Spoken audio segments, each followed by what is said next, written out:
அசத்தும் இல்லைங்கிறீங்க. என்பவற்றுள் ஒன்று ஆகாது. நான் சத்தும் இல்லை அசத்தும் இல்லை. ஆனா ரெண்டையும் என்னால அறிய முடியுங்கிறீங்க.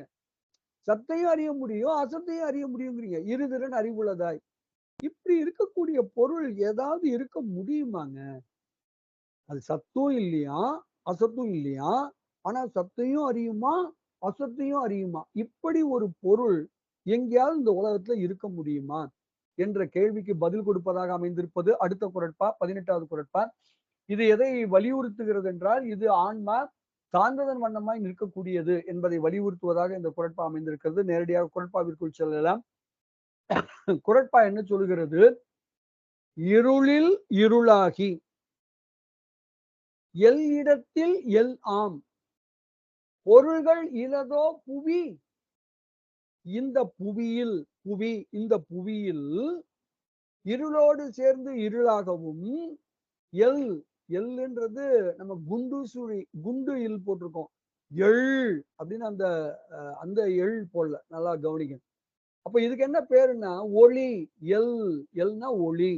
எல்லிடத்தில் ஒளியின் இடத்தில் எல்லாம் ஒளியாய். இந்த எல்லுங்கிற சொல்லு ரொம்ப முக்கியம். அந்த திரையில கீழே பாருங்க.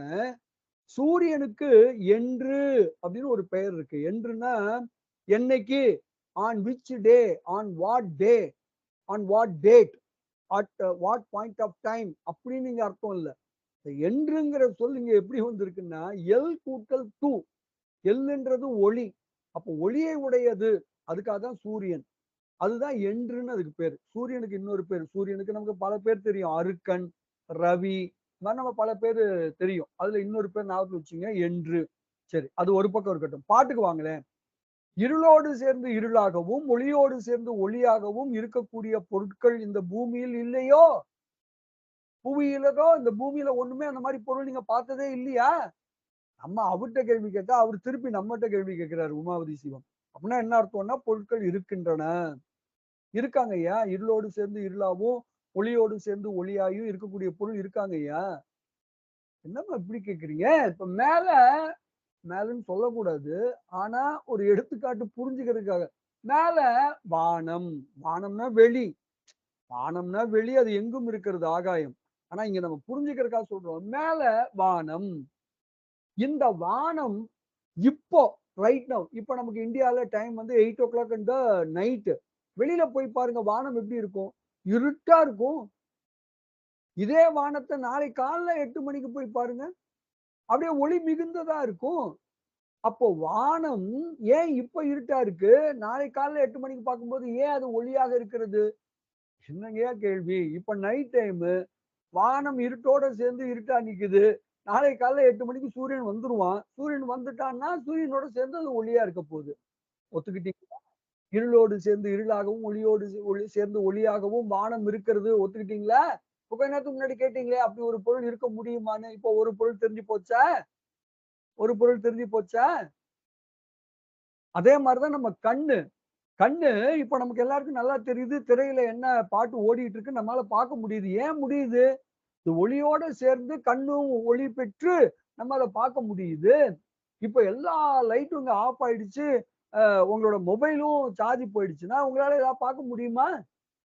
அப்ப இருளோடு சேர்ந்து கண் இருட்டாய் இருக்கிறது. ஒளியோடு சேர்ந்து கண் ஒளியாய் இருக்கிறது. இப்ப நீங்க கேட்டீங்களே டவுட். இப்படி ஒரு பொருள் இருக்க முடியுமான்னு நீங்களே பாருங்க. 2 எக்ஸாம்பிள் சொல்லிட்டீங்க. இந்த பாட்டுக்கு என்ன பொருள்? இருள் உள்ள போது இருளையாகவும் ஒளி வந்த போது ஒளியாகவும் இப்படி சார்ந்ததன் வண்ணமாய் இருக்கிற பொருள் இந்த உலகத்தில் இருக்கிறதா இல்லையா என்று கேட்டால் இருக்கின்றன. ஒரு எடுத்துக்காட்டு கண்ணு, இன்னொரு எடுத்துக்காட்டு வானம், இன்னொரு எடுத்துக்காட்டு பளிங்கு. பளிங்குன்னா என்ன? நம்ம ஸ்படிகம் சொல்றோம்ல, அதான் பளிங்கு. இந்த பளிங்கு என்ன பண்ணுது? அது இருட்டுல வச்சீங்கன்னா அதுவும் இருட்டா தான் இருக்கும். அதே ஒளியில வச்சீங்கன்னா அது ஒளி பெறுகிறது. எனவே அது ஒளி உடையதாக இருக்கும். அப்படித்தான் பளிங்கும் இருக்கு. அது மாதிரி எத்தனையோ எக்ஸாம்பிள் சொல்லலாம். நமக்காக 3 எடுத்துக்காட்டுகளை பெரியவர்கள் இங்கே கொடுக்கிறார்கள். கண்ணு, பளிங்கு, வானம் இவைகளெல்லாம் எப்படி இருளோடு சேர்ந்து இருளாயும் ஒளியோடு சேர்ந்து ஒளியாயும் இருக்கின்றனவோ அதுபோல இந்த ஆன்மாவும் மலத்தோடு சேர்ந்தால் மலமாயும் சிவத்தோடு சேர்ந்தால் சிவமாயும் அது இருக்கும். சார்ந்ததன் வண்ணமாய் இருக்கும் என்று இந்த குறட்பா விளக்குகிறது. இந்த குறட்பா ஏன் வந்ததுன்னு கேட்டீங்கன்னா சில பேர் என்ன கேட்டாங்க, இங்க பாருங்க ஆன்மாவை ஒண்ணு சத்துன்னு சொல்லுங்க, இல்லையா அசத்துன்னு சொல்லுங்க.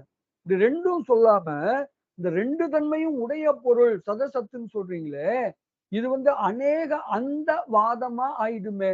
அநேக அந்தம்னா முடிவு. இப்ப பல முடிவுகள் இருக்கக்கூடிய ஒரு கொள்கை ஆயிடுமே. ஒண்ணு சத்துன்னு சொல்லுங்க, அசத்துன்னு சொல்லுங்க. அது என்ன சத்தாவும் இருக்கும், அசத்தாவும் இருக்கும்னா என்னது இது? இது அநேகாந்தவாதமா ஆயிடாதா?